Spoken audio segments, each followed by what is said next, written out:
mendapatkan hati. Negeri ini memanggilmu kawan, belajar bergerak berbagi untuk negeri. Guru penggerak maju. Bismillahirrahmanirrahim. Assalamualaikum warahmatullahi wabarakatuh. Waalaikumsalam warahmatullahi wabarakatuh. Terima kasih Ibu atas kerawahannya. Ibu-ibu yang saya hormati, pada hari ini saya berkesempatan untuk mensosialisasikan modul 1 pendidikan guru penggerak kepada guru-guru di Yayasan PAUD Terpadu Desa Lamansari. Di antaranya adalah dari guru-guru TK Tambak dan HP Kusuma Bangsa.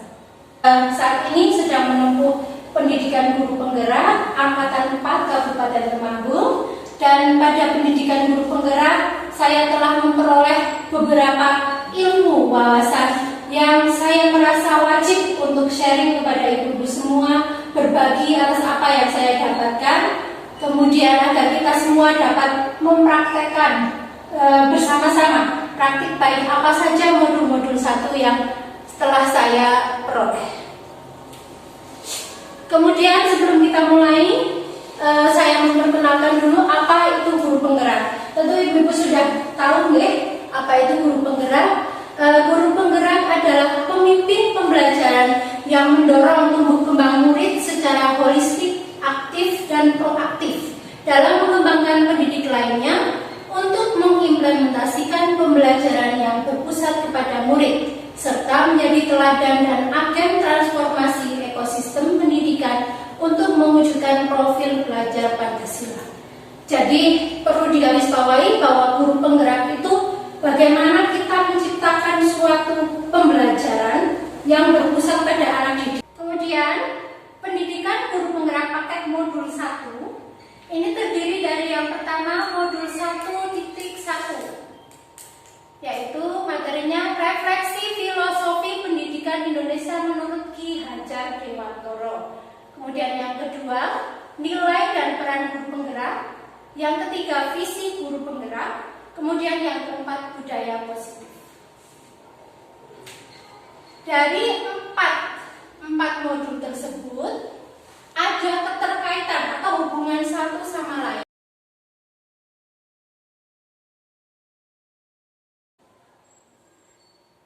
Oke, kita memasuki modul 1.1 ya Ibu.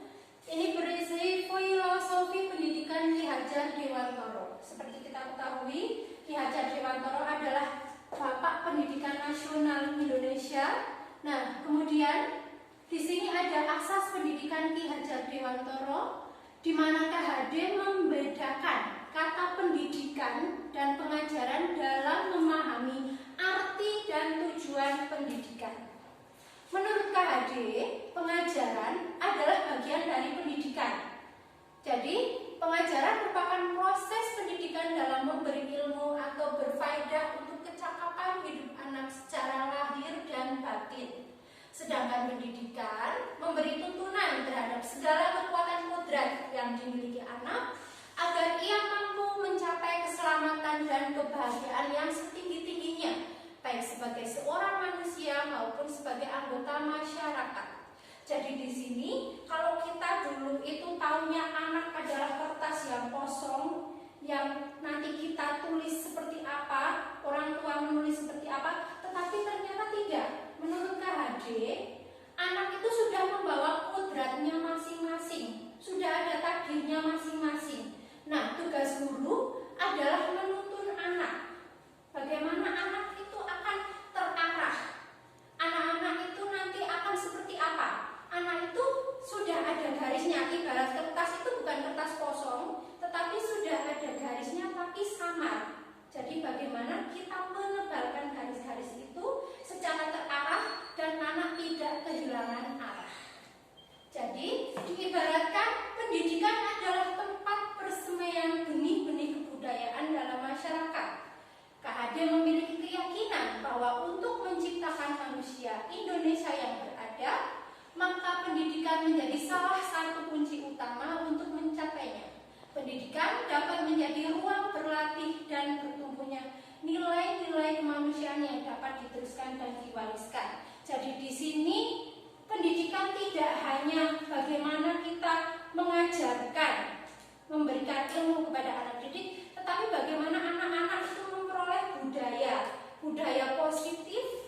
mana anak-anak itu nanti dapat menyaring.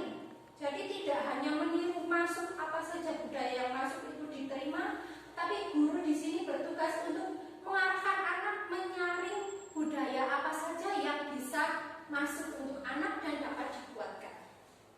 Gitu. Nah, dasar-dasar pendidikan. Nah, di sini ada gambar petani, ya Ibu-ibu. Petani sedang mencangkul, sedang menggarap sawah. Nah, seperti inilah anak-anak itu diibaratkan. Kita guru itu diibaratkan sebagai petani. Kemudian anak-anak adalah benih. Misalnya kita misalkan benih jagung. Benih jagung walaupun kualitasnya tidak baik, tapi kalau petani itu merawatnya dengan baik, pengairannya baik, kemudian dirawat, nanti benih jagung itu mungkin akan tumbuh dengan baik juga. Tetapi walaupun benihnya bagus, istimewa, tetapi pak taninya itu membiarkan saja, menggeletak saja, nah nanti itu mungkin tidak akan tumbuh. Nah, itu seperti anak-anak.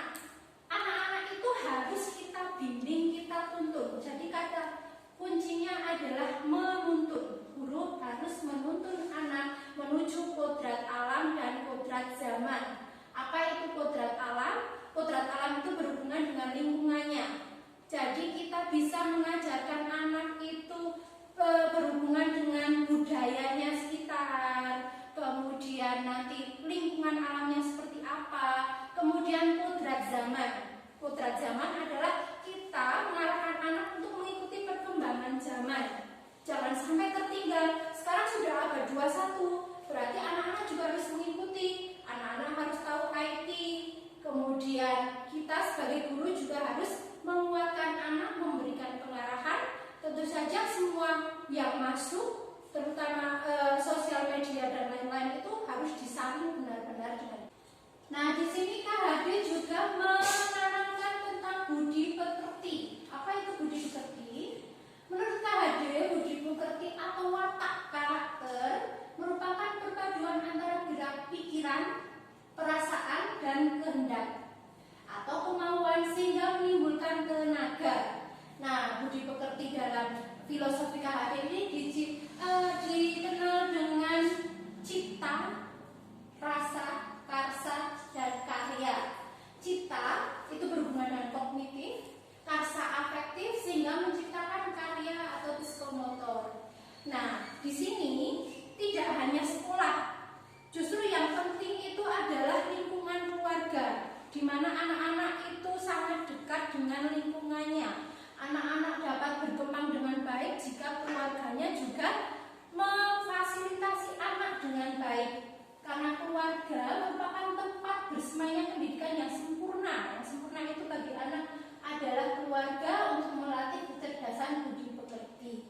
Nah, di sini semboyan KHD juga ada ing ngarsa sungtulodo, ing madya mangunkarsa tutwuri handayani. Seperti kita ketahui, Ibu-ibu, di depan guru harus memberi teladan, di tengah membangun kemauan, dan di belakang anak-anak diberi dorongan. Nah, itu tentu sangat relevan dengan pendidikan kita saat ini. Kemudian di sini ada beberapa gambar implementasi aksi nyata filosofi Ki Hajar Dewantara yang sudah saya terapkan di kelas saya dengan judul mewujudkan merdeka belajar anak dengan media belajar Lospat. Ya, media belajar Lospat tentu tidak asing lagi bagi kita. Nah, di sini dengan Lospat, media yang beragam yang dapat dipisah dan disatukan, dan kita dapat menggunakan berbagai alat untuk kita manfaatkan untuk kegiatan belajar. Anak-anak bisa bebas berkreasi, mewujudkan apa saja yang ingin mereka inginkan. Nanti akan terwujud apa saja ya bakat-bakat mereka. Nah, itu nanti di sini menggunakan Lospat. Baik Ibu-ibu, apakah di kelas sudah memakai Lospat? Sudah. Oh ya, nanti sudah ya. Semoga kedepannya kita semakin semangat untuk mengembangkan ide-ide kreatif, kemudian mengembangkan metode belajar yang berpusat pada anak dan tentu saja menciptakan merdeka belajar.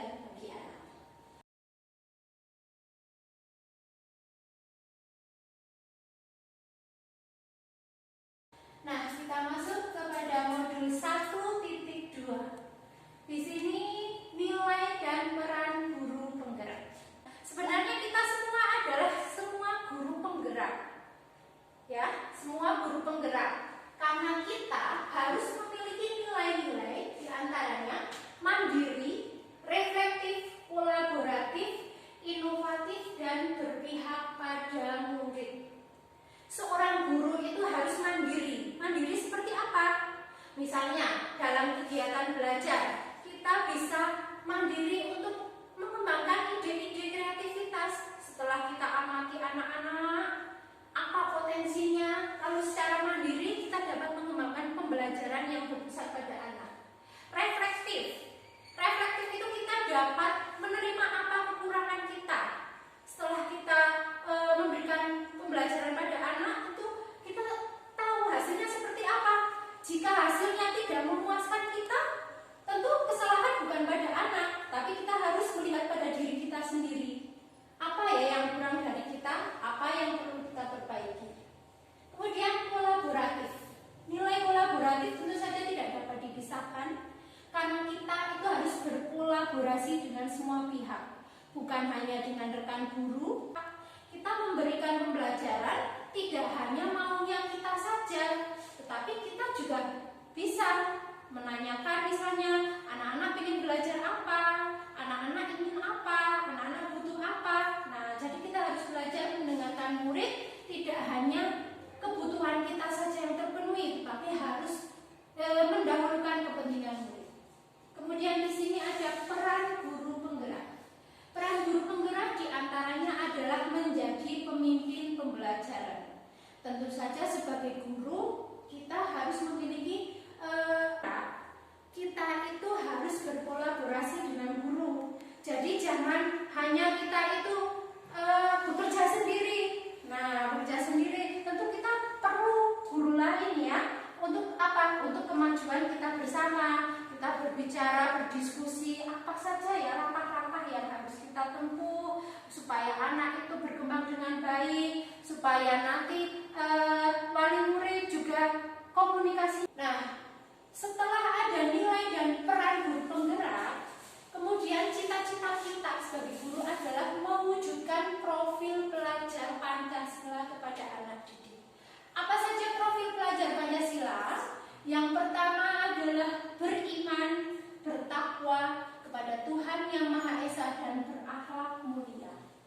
Murid mengamalkan nilai-nilai agama dan kepercayaannya sebagai bentuk religiusitasnya, percaya dan menghayati keberadaan Tuhan serta memperdalam ajaran agamanya yang tercermin dalam perilakunya sehari-hari sebagai bentuk penerapan pemahaman terhadap ajaran agamanya. Jadi, yang pertama tentu saja harus beriman, bertakwa. Kalau anak-anak sudah mengenal Tuhannya, percaya dengan agamanya, maka sikap-sikap yang positif tentu akan terarah pada anak ya. Kemudian yang kedua, berkebinekaan global.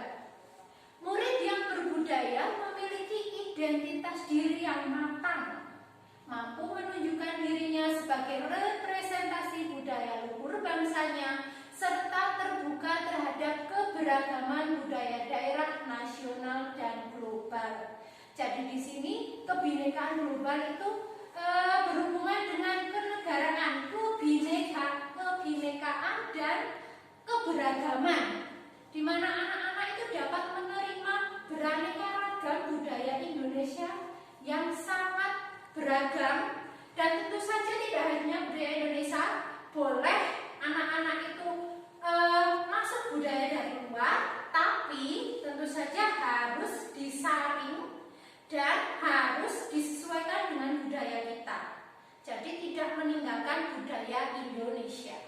Kemudian yang ketiga adalah gotong royong. Seperti yang kita harapkan bahwa anak-anak itu dibiasakan untuk bergotong royong, berkolaborasi dengan orang lain, dan mengupayakan pencapaian kesejahteraan dan kebahagiaan orang-orang yang ada dalam masyarakatnya. Dari nilai gotong royong di kelas, diharapkan anak-anak memiliki karakter yang baik sehingga ketika di masyarakat, di keluarga, arahkan, membimbing, kemudian kita juga harus berkolaborasi dengan guru lain. Di sini dapat diwujudkan dengan kita menerapkan pembelajaran sehari-hari, menyiapkan alat media, dan lain sebagainya.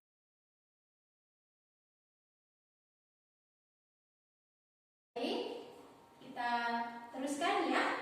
Untuk modul 1.3 visi guru penggerak. Sebagai guru tentu kita semua memiliki visi. Visi itu apa? Visi merupakan suatu rangkaian kata yang di dalamnya terdapat impian, cita-cita, atau nilai inti dari suatu lembaga atau organisasi. Visi menjadi tujuan masa depan suatu organisasi atau lembaga. Jadi sebagai guru itu kita harus memiliki impian untuk anak-anak kita. Mau kita jadikan apa anak-anak kita nanti? Nah, kita harus memikirkan seperti itu. Nah, dari visi itu nanti kita dapat mewujudkan perubahan. Nah, maka perlu perubahan pendekatan atau paradigma. Di sini pendekatan dipakai sebagai alat untuk mencapai tujuan. Jika diibaratkan seperti seorang pelari yang memiliki tujuan mencapai garis finish, maka ia butuh peralatan yang mendukung selama berlatih seperti. Ibu-ibu, mari kita semua renungkan apa visi kita untuk anak-anak didik kita, apa impian kita untuk anak-anak didik kita. Mungkin ada ibu yang mau sharing? Ya, Bu Nanti? Ya, mungkin saya bagaimana? Ya. Saya mempunyai impian anak-anak itu masa depannya itu bisa bertakwa, terampil dan mandiri. Ya, terima kasih atas sharingnya Bu Nanti. Kemudian kita lanjutkan ke inquiry apresiatif dan tahapan baca. Tentu saja ini mungkin sedikit asing di telinga ibu semua, bahwa inquiry apresiatif dikenal sebagai pendekatan manajemen perubahan yang kolaboratif dan berbasis kekuatan. Jadi B di sini buat pertanyaan utama. A, ambil pelajaran. G, gali mimpi untuk sekolah kita, untuk anak-anak kita. Kemudian di sini visi harus benar-benar dirumuskan dengan jelas apa yang menjadi tujuan kita. Kemudian yang keempat adalah jabarkan rencana. Tentu saja dalam pengembangan pembelajaran yang menginginkan kreativitas anak, kita perlu ada pemantau. Nah, siapa pemantau itu? Nah, di sini bisa mengajak rekan guru lain, kepala sekolah, pengawas untuk mengobservasi apa yang sudah saya lakukan, apa yang sudah kita lakukan di kelas kita secara terjadwal.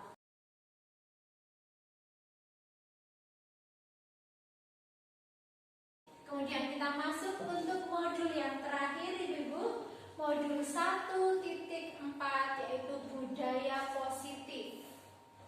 Nah, perubahan paradigma. Untuk membangun budaya positif, sekolah perlu menyediakan lingkungan yang positif, aman, dan nyaman agar murid-murid mampu berpikir, bertindak, dan mencipta dengan merdeka, mandiri, dan bertanggung jawab. Disiplin di sekolah dikaitkan dengan kontrol. Dalam hal ini kontrol guru dalam menghadapi murid.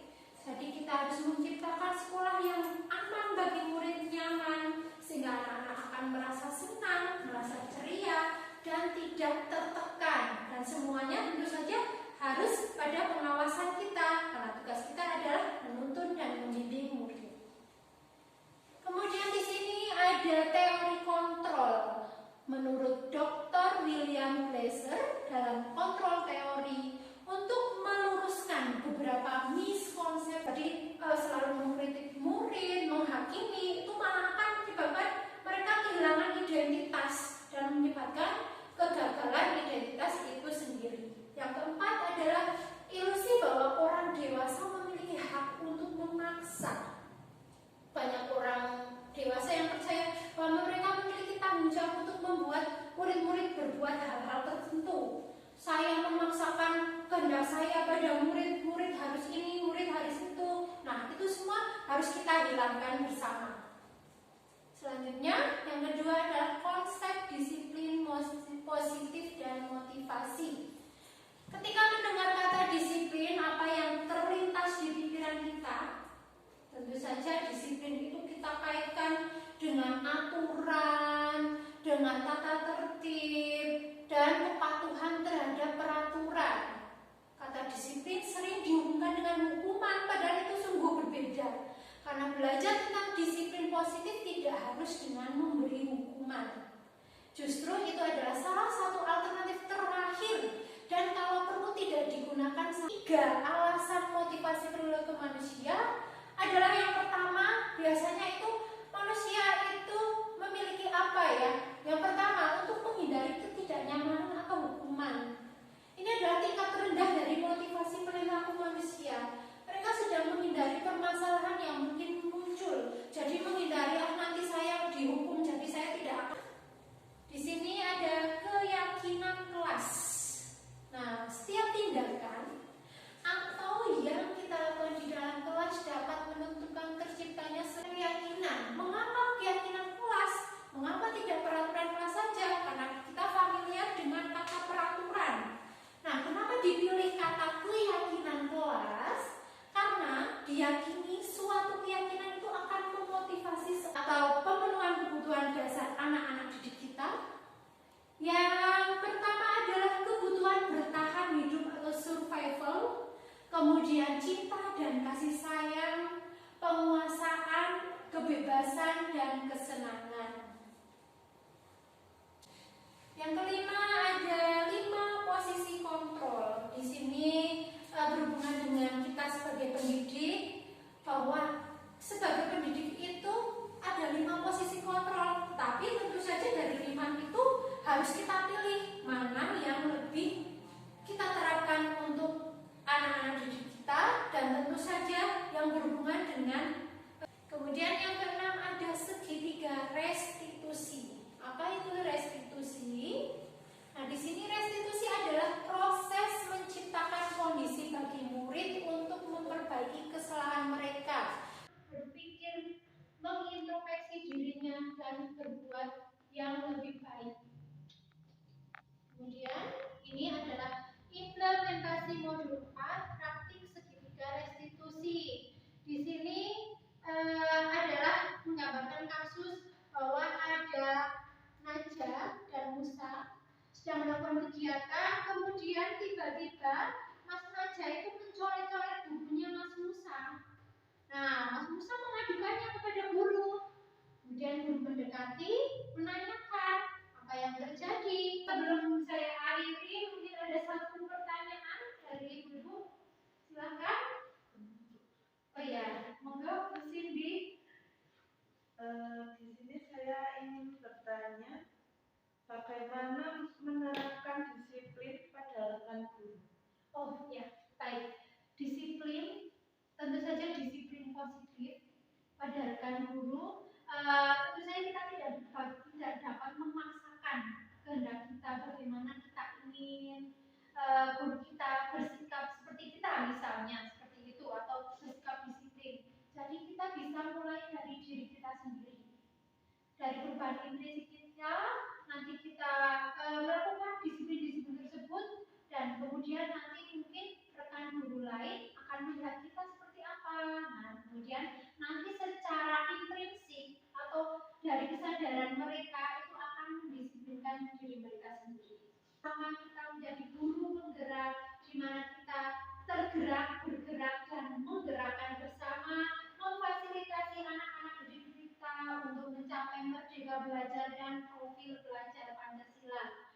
Saya akhiri, terima kasih. Wassalamualaikum warahmatullahi wabarakatuh.